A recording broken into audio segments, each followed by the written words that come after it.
But anyways, the first SCP of the night is SCP-6018, aka Day Before Life. Content warning, miscarriage and birth-related trauma. So if you want to back away from that, that is valid. Yep. The content farm may not care about your well-being, but the SCP Foundation does. I'm just imagining that the Foundation just gets like information that someone is making videos based off their anomalies. But let's face it, if the SCP Foundation was real and they got that, they'd probably get an entire team over there. Yeah. Anyways, are you ready to hear it? Yeah. Alright. SCP-6018. Level 3 6/6018.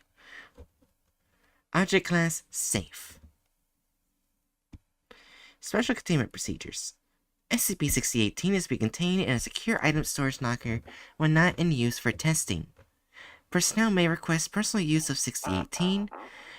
Doing so requires permission from 25 different staff members, with at least 5 of which must never have clearance level 3 6018 or higher.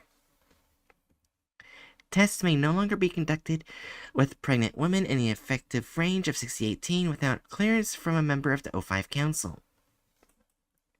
These tests may only be conducted with vetted Foundation personnel with clearance level 4 6018 or higher as a test subject. Description: SCP-6018 is a cassette player with a cassette tape inside containing the song Born This Way by Lady Gaga.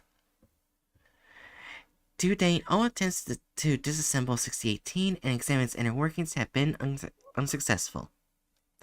6018 displays its anomalous properties when being played in its entirety and rewound to the beginning of the tape by a single individual.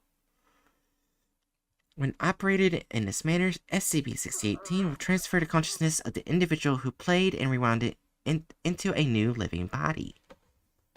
6018 will always select the youngest living human within 100 meters as the target vessel. The vessel that the user leaves enters a comatose state and dies if left unattended. No evidence of the previous consciousness of the target vessel has yet been observed, and at this time, the consciousnesses lost this way are presumed dead. Oh no. SCP-6018-1 is an extra-dimensional anomaly that can be accessed by utilizing 6018 in the vicinity of a pregnant woman.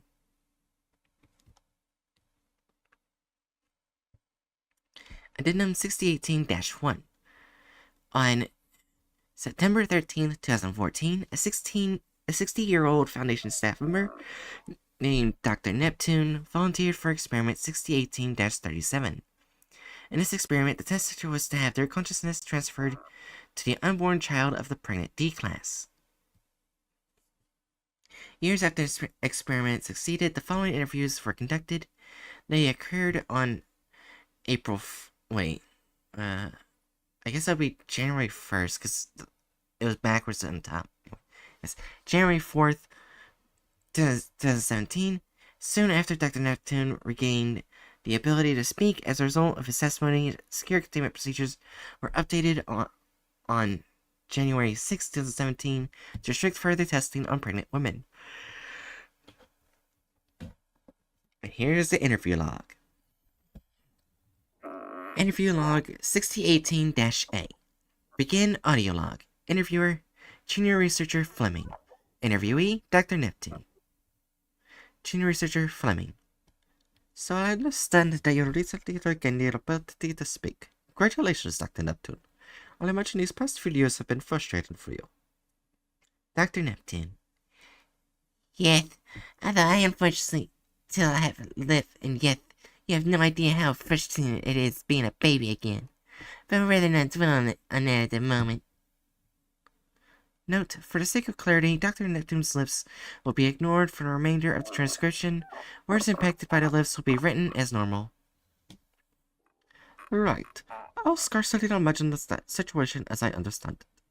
And you requested this interview because you had something vital to share about your experiences, is that correct?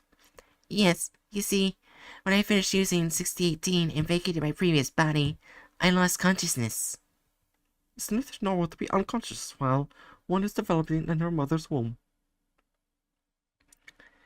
I presume so, but it did not feel like I was falling unconscious. Instead, it felt as if I was waking up or somewhere else. Somewhere else? What was it like?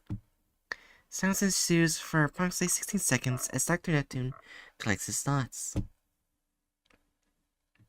When I first awoke, I was at the end of the long line of people, similar to what you would find at an amusement park, except that everyone was facing towards me, and they were not exactly people, in a general sense of the word at least.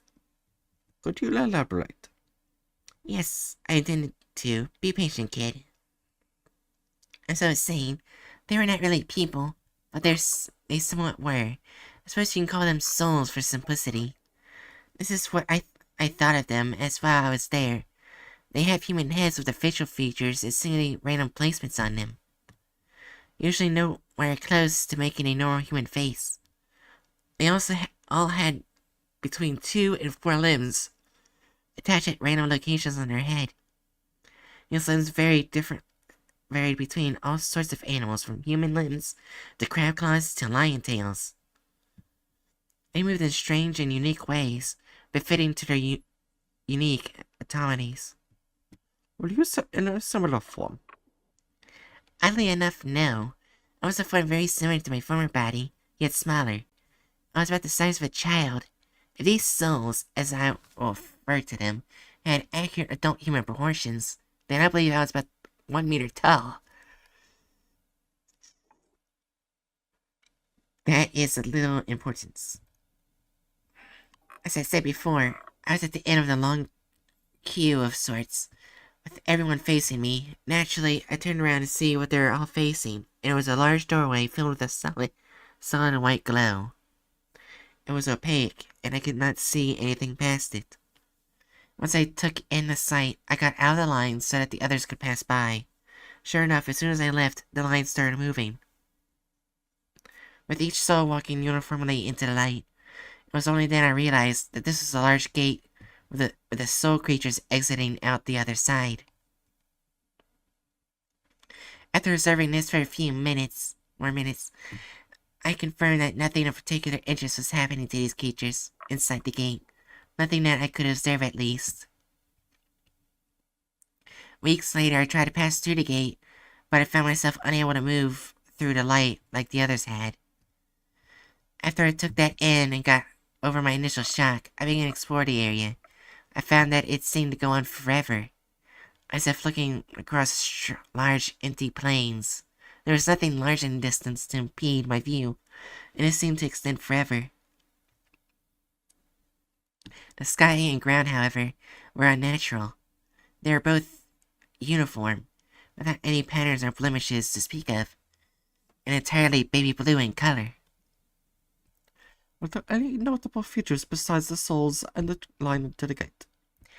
Yes, there were plenty of strange objects at random locations to break up the otherwise monotonous world. I found plenty of tables and strange chairs that the soul creatures would sit at for long periods of time. End audio log. Monotonous. Huh? Monotonous. Monotonous, got it. Sorry. It's fine. After this point in the interview, Dr. Neptune began to mumble, repeat himself, and become visibly drowsy. According to junior researcher Fleming, within 10 minutes, the caretaker in charge of Dr. Neptune collected him from his regularly scheduled nap time. The interview resumed 2 hours later. Interview log 6018-B. Begin audio log. Interviewer, junior researcher Fleming. Interviewee, Dr. Neptune.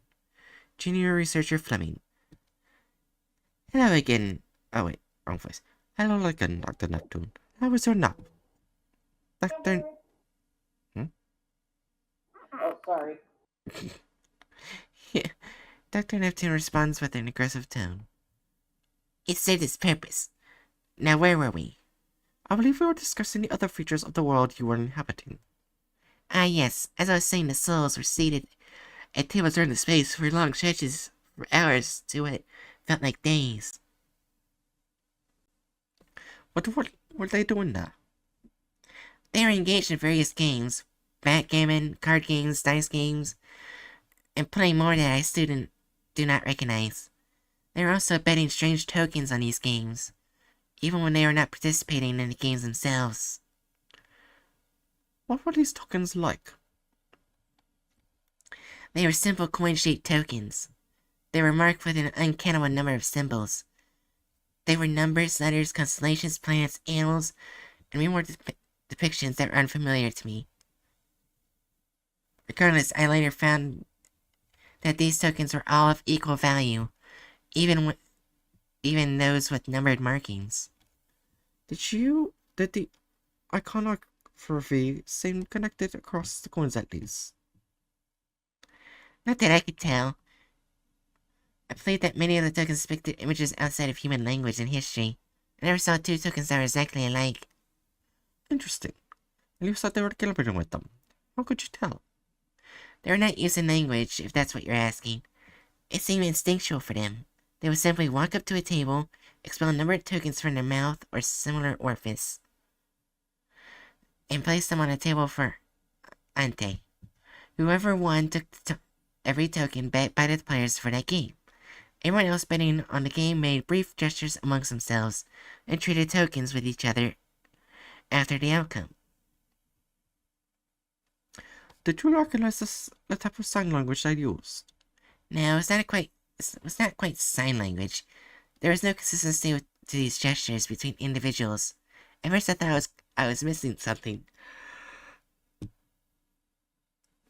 Then one of them spoke to me after I spent a few hours observing one of the tables.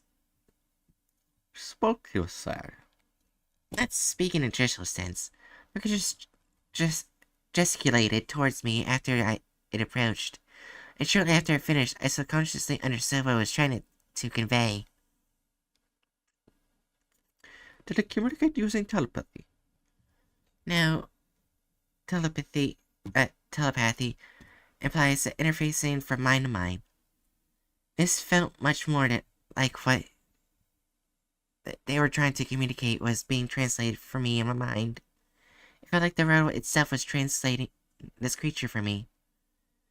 After this experience and a little practice, I was able to understand any creature in this realm if I focused on them while they were gesturing. You were able to communicate with them, then? To some degree, yes. While I could speak to these creatures, they did not necessarily understand what I was saying. They did not seem to have advanced enough intellects to do anything besides communicate about gambling. The most evidence of intelligence I ever witnessed in that world was object permanence. Interesting. If you're able to understand them, then will you eventually able to make sense of the coins? I already told you that was not the case. The images on the tokens appeared to be superfluous. There's no real meaning in them besides decoration. Then did the tokens themselves have a purpose? Yes, I was getting there. There were more than just tables in a space. There were also strange devices, akin to vending machines. Vending machines? So that's how you and the creature subsisted? What? No, there was no need to eat, drink, or do anything else for survival there. Then what were the vending machines for? They dispensed pieces of paper similar to receipts that changed in quality, depending on how many tokens you put in the machine. Quality, you say? Yes, each machine was labeled in a strange language.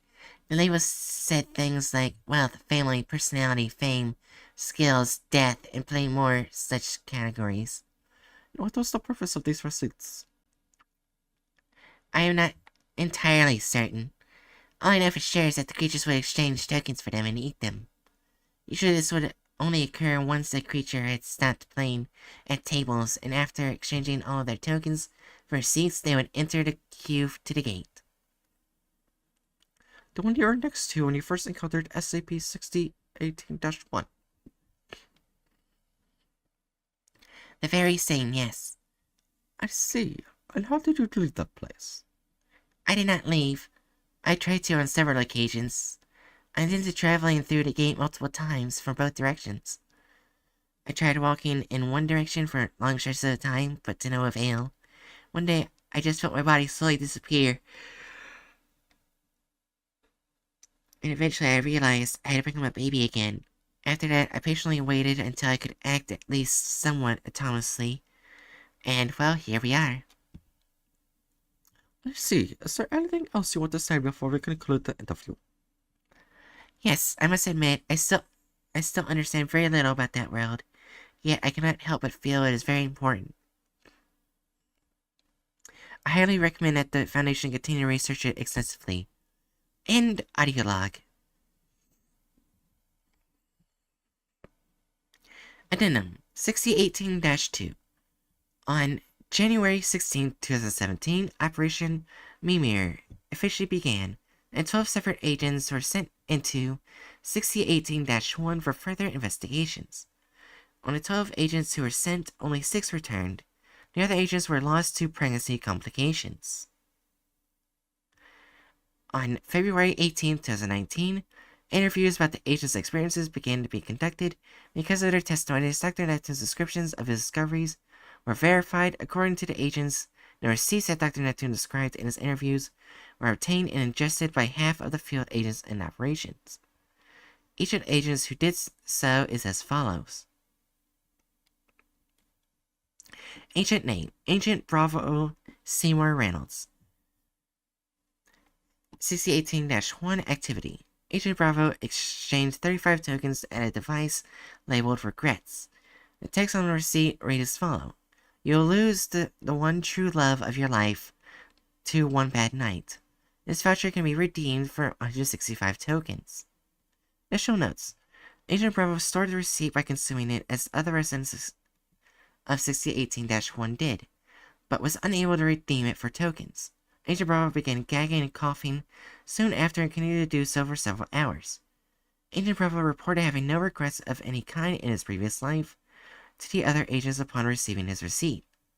Agent Bravo's new vessel was stillborn, preventing him from testifying on his own behalf. Agent Charlie James Everdeen. 6018-1 activity. Agent Charlie attempted to insert 300 coins at the device labeled Death. However, he only succeeded in exchanging 200 tokens before receiving a receipt with the following text: You'll die at the age of 52.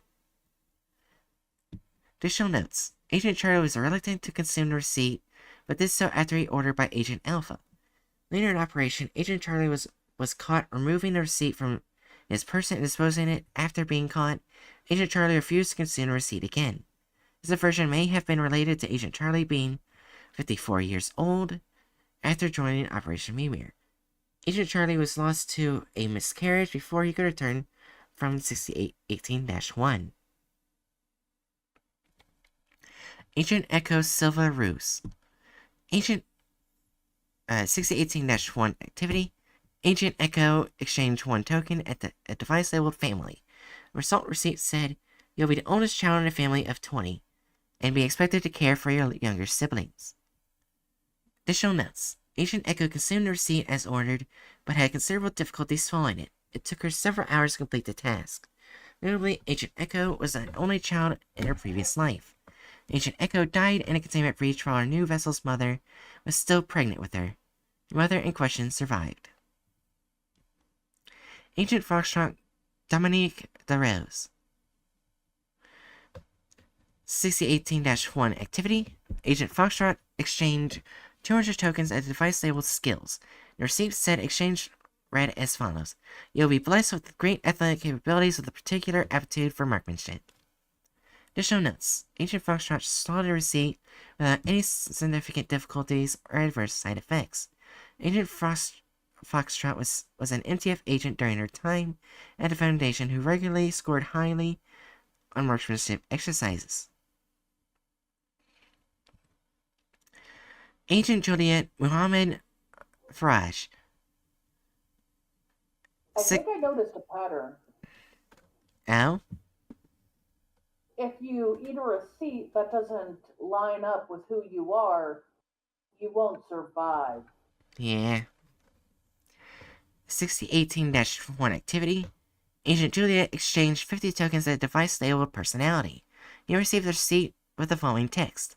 You'll be a mildly introverted soul with a cold exterior. Additional notes. Agent Juliet consumed the receipt, despite finding it incredibly hot to the touch. This phenomenon was not reported when the other Foundation examined the receipt. After consuming the receipt, Agent Juliet reported feeling mildly feverish, which continued for the remainder of his time in 6018-1. It should be noted that Agent Juliet was extroverted and popular among his peers during his time at the Foundation. Agent Juliet died with his new vessel's mother had to undergo surgery during childbirth. Agent Kilo, Tyrone Green. 6018-1 activity. Agent Kilo exchanged 20 tokens at a device labeled Wealth and received a receipt labeled with the following text. You'll have an average income of $25,000 throughout your career and be unable to retire.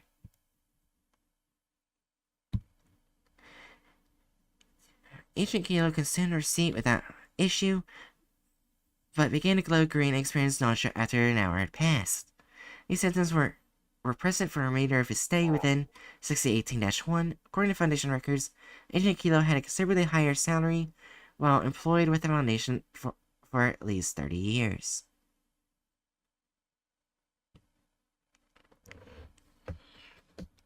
Additional findings. Despite the adverse side effects Foundation agents received when consuming the receipts, no such reaction was reported as in any resident of 6018-1. Residents of 6018-1 tended to disappear in a similar manner as Foundation staff did upon leaving 6018-1. This event was coincided with the resident in question watching gambling games for several consecutive days without betting. Of the Foundation staff who returned, some reported side effects. Agent Hotel was born deaf in his left ear, which was also the case in his previous life. Foundation researchers have yet to discover a possible medical explanation for this. The genetics of Agent Hotel's new vessel had no notable predisposition to this, and no major incident occurred to Agent Hotel when his new vessel was developing. Agent Kilo was also born with a new birth defect, arrhythmia, due to a congenital defect, which he did not have in his previous life. Because of this, he died 4 months after being born again, and remaining payments promised to him were transferred to living relatives. Signs of his birth defect did not appear until shortly after Agent Kilo was born into his new vessel. Agent Foxtrot was also born with a minor birth defect, a cleft palate. Similar to Agent Kilo, there was no sign of this birth defect in her previous life or in her prenatal development. Addendum 6018-3. On February 20th, 2020, Phase 2 of Operation Memur was launched over a course of 6 months. 6018 was utilized to send 200 Foundation agents to 6018-1 in order to attempt to contain it. Results are pending. As of June 23rd, 2021, only 3 Foundations sent by Phase 2 have successfully returned from 6018-1. Phase 3 of Operation Memur is still in the process of being organized while we await the testimonies of their surviving agents. If you have recommendations for participants in or wish to volunteer for Operation Memur, then please contact Dr. Neptune. Currently, only 12 of the 200 agents required to assert control over 6018-1 have been recruited. Security clearance requirements have been temporarily reduced in order to meet the requirement quota. How the hell does the Ethics Committee committee not know about this anomaly? I don't think they would approve of this. I think that's why they're not telling the ethics committee. Yeah. Alright. So, is it clickbait? Here's the thing, Jerry. In order to make the thumbnails, I had to see the thumbnails. What? There it goes. And, oh boy. Is it a 4? I mean, you could say that. Of course. Give me a moment, give me a moment, give me a moment, give me a moment. There it is. Oh! 4, 4, 4, 4.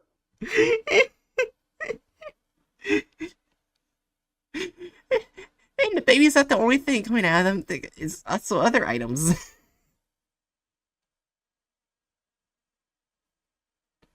How could they misunderstand an SCP like that? Again! I don't know.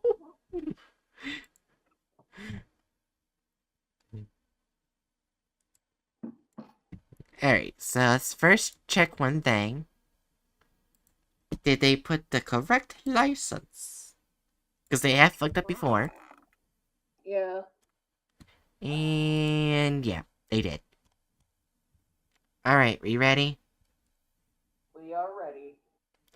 Alright. 3, 2, 1. The girl looked over the device. It seemed like a relic from her mother's time. What a piece of junk. How did it even work? She couldn't find a USB port anywhere on it. She hit the play button. Well, this wasn't that bad at all. The sound quality wasn't great, but at least whoever had used it last had decent taste in music. She had found the cassette player on the side of the street, just lying on the ground. Fortuitous timing, as her iPod had just stopped working the day before. A little strange, perhaps, to find such an old device? Yeah. I mean, I could see that being sold cheap as fuck at some thrift store, but not randomly lying around in a high school.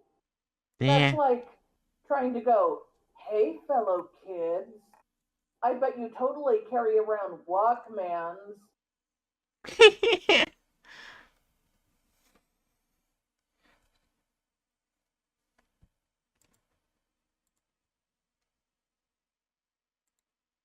But it looked practically brand new, and the batteries seemed fresh. She wondered why someone would have just tossed it out. Nevertheless, their loss was her gain. Were just made more durable back then. Yeah. Hell, I had a Nokia brand phone. I talked about this before. Like, it was very small, and I thought it was easily be broke. It fell down an entire flight of stairs, constantly bouncing, and only had like less than it. No, it didn't. Now I remember, it didn't even have a single crack in it. It just survived the entire flight of stairs.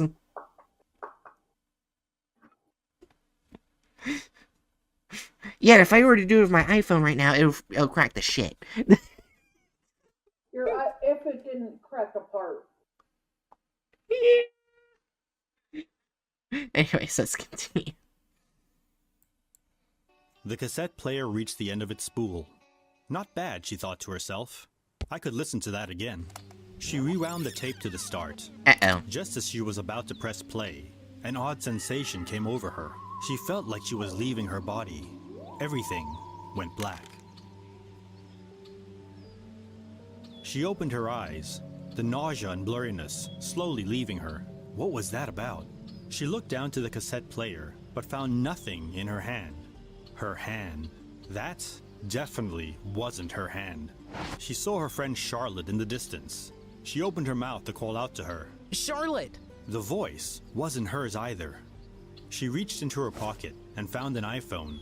She quickly turned on the camera and raised it to her face. What? And you have no idea who owned the cassette player?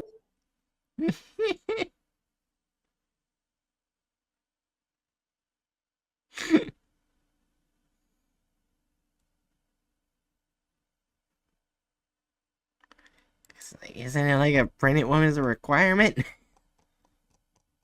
Apparently, they don't remember. Let's double check.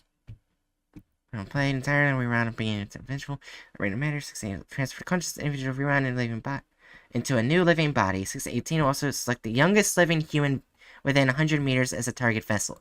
So it's just the youngest living human. Okay. So yeah, it is quite possible that happened.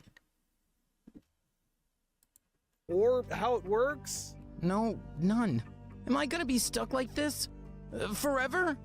I don't want to be a boy. One step at a time, Mrs. Hickey. Just give me a moment, would you? Gender dysphoria. Professor? Yep. I know that item. It was contained, but disappeared a few years ago. Oh, What? really? I don't remember this one. That's God damn because it. it pretty much killed you. What? What? That boy in there. You tested it upon yourself accidentally. At the time, we didn't know how it worked. It seemed to have removed your soul, but unfortunately for you, you weren't transferred to someone else like Miss Hickey. Wait. What? That's not how it works. Removed my soul. So what happened to my body? In cryogenics. I see. And what is the trigger for this SCP? Simple, actually. Play the cassette from start to finish, and rewind. Huh. Then it shoots your soul into another body? Well, not always. Right. Poor me, Why? I guess. Thank you for your time, Mr. Hickey. Oh God, mister. We'll see what we can do, but we'll need you to stay with us for a few days to run some tests. Sure, why not? Not like I can walk around like this. Ew. I want to do some experiments. Absolutely out of the question. Too dangerous. I'll use a D class this time. Even if you could, it requires direct permission from a member of the O5 Council. Well, why didn't you say What? so? I'll send the request. Well, that's not true. Doing so, it requires permission from 25 different staff members, at least 5 of which must never have clearance level 3, 6018 or higher. The only thing that you can't do is tests being conducted with pregnant women without clearance from the Foundation Council.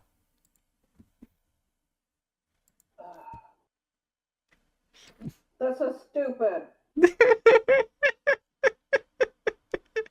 You know they're using this SCP to fill in lore for Klaus. Or Klaus, whatever the fuck his name is. Well, it makes it easier to kill him, I guess. Request immediately. As you wish, but only D-Class. No agents, no researchers, nobody else. You got it. Coffee? I could use a coffee. You bet. Wait a second, hold on. What's up? Remember that request I sent out to conduct experiments on that cassette recorder? What about it? It's been approved. Already? That was like 30 minutes ago. Yeah, not like them to be so quick. And get this, approved by 055. This What? isn't what we agreed on, Chen. Listen, you want to get out of here or not? Well, yeah, but with my own body, preferably. That's just not on the cards. How do you think I was going to get you out? Just walk out the front door? This is your chance. Take it or leave it. Fine, but you better be right about this. I don't want to end up as a rat or a cockroach. That'd be an improvement. Chen walked the D-Class into the testing chamber, thinking to himself, either he'll get out or he'll be dead. Either works for me. Claw sat at the table, the cassette What? player in front of him. D6385, did Agent Chen explain to you what you've got to do?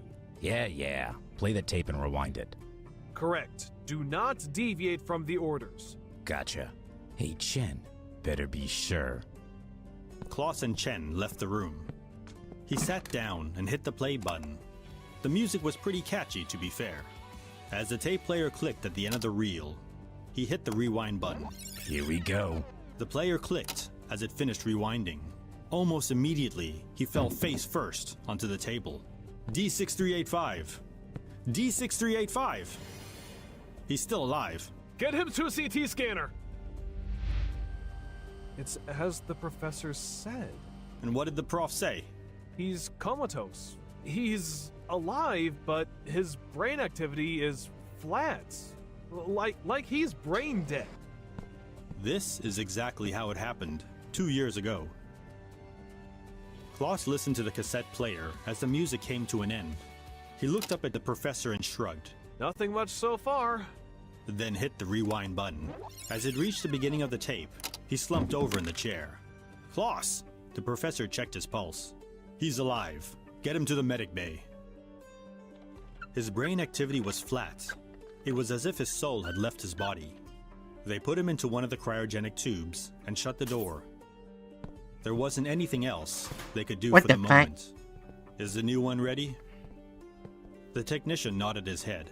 Okay, let's wake up the new Klaus.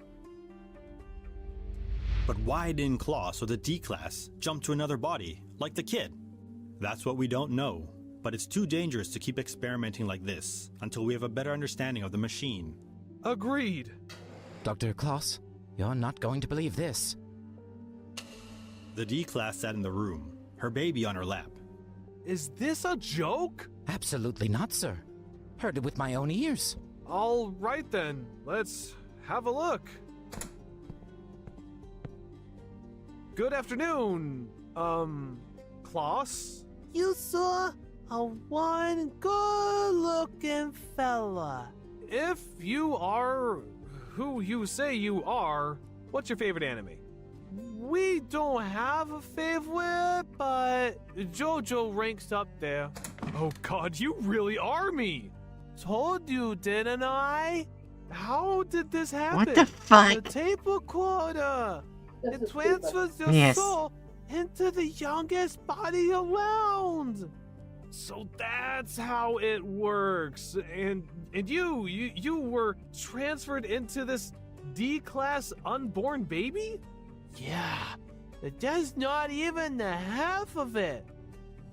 What? They were in a featureless world.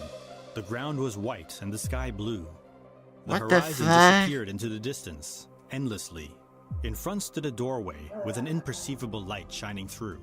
This is So- hurting. It was heaven? I don't think so. Either some world or some interdimensional religious type of purgatory. All around were tall beings, resembling humans, but their faces were wrong. Their features were assembled randomly, and each one had 2 to 4 limbs coming out of their heads. But not just human limbs, animals too. Did they speak? Not in words, but through their minds. Telepathy. Not quite. It was like the world was translating it for us. Some of the figures What? sat, playing card games and betting. with They were other at a shaped table. coins. As it won the game, it took the coins to a machine labeled skill and deposited them. A piece of paper came out with the words, "You will be blessed with great athletic capabilities, What? with a particular aptitude for They're marksmanship." literally The removing being then every walked through the character doorway from the and SCP. disappeared. Yes, they are. And what about you? Well, when I woke up in that world, I was in front of that door, but facing the wrong way. I couldn't go through it no matter how hard I tried. Did you play the games? No, I never did. After a few days, I just disappeared. Next thing I know, I'm a friggin' baby inside her. We need to take Klaus back to cryogenics. Who, me? Just the small one. Don't worry, we'll see if we can get you back into your body. This file has been redacted under orders of O5-5. No further investigation will be necessary. The Foundation thanks you for your efforts. Did that voice sound familiar? Sounded a bit like... but it couldn't be. Sounded like Cyrus's butler. What? In another That cell, is not deep in the through Foundation's the penal 05 colony, rule. a young mother held Right. her infant child as she slept. Damn it, Jen. You're gonna pay for this. SCP-6018. Object Class: Safe. 6018 is a cassette player with a cassette tape inside, containing the song Born This Way by Lady Gaga. To date, all attempts to disassemble SCP-6018 and examine its inner workings have been unsuccessful. What the fuck? Oh, you can examine displays if its you anomalous destroy it. properties when being played in its entirety and rewound to the beginning of the tape by a single individual. When operated in this manner, 6018 will transfer the consciousness of the individual who played and rewound it into a new, living body. 6018 will always select the youngest living human within 100 meters as a target vessel. The vessel that the user leaves enters a comatose state and dies if left unattended. No evidence of the previous consciousness of the target vessel has yet been observed, and, at this time, the consciousness lost this way are presumed dead.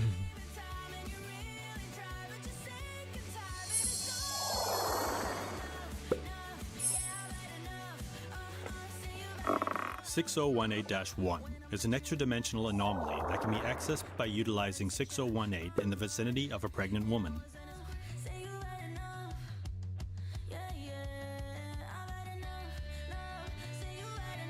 SCP-6018 is to be contained in a secure item storage locker when not in use for testing. Tests may no longer be conducted with pregnant women in the effective range of 6018 without clearance from a member of the O5 Council. Heaven, the afterlife, reincarnation. Different religions have varying ideas on what happens after What? death. Your beliefs, or lack thereof, are your own. But What? never try to enforce them on others. What? As always, have a They made That's the stupid. SCP This entire religious. thing was stupid. I think we need to mark it as 4, as literally every character was removed. Yeah. Alright. Added gore or violence. Somehow, it's like a 1 or 2. They added violence. Not much, but I'd probably say 1, because it wasn't that much. Compared to what they Yeah. usually do. yeah. Alright, deviate from the plot in Article 4. 4. We don't even know what the fuck they did. Alright, only manifest such offensiveness. 4. You found something offensive in it? Oh, the Well, think of dysphoria what- thing. Yeah. Yeah, I get Well, besides the dysphoria, like bringing dysphoria in itself, I did not find offensive, Yeah. but just how inappropriately they used it, how inappropriately they removed the characters themselves and took their stories so, like, flippantly. I feel like the way they treated the people's histories, can that really be called non-offensive? Yeah. Alright, 15%.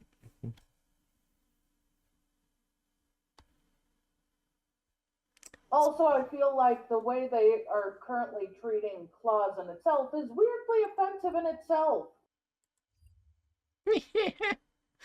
Cryogenically freeze a baby. Also, I do not believe for a second that the baby is the real Claus. Yeah.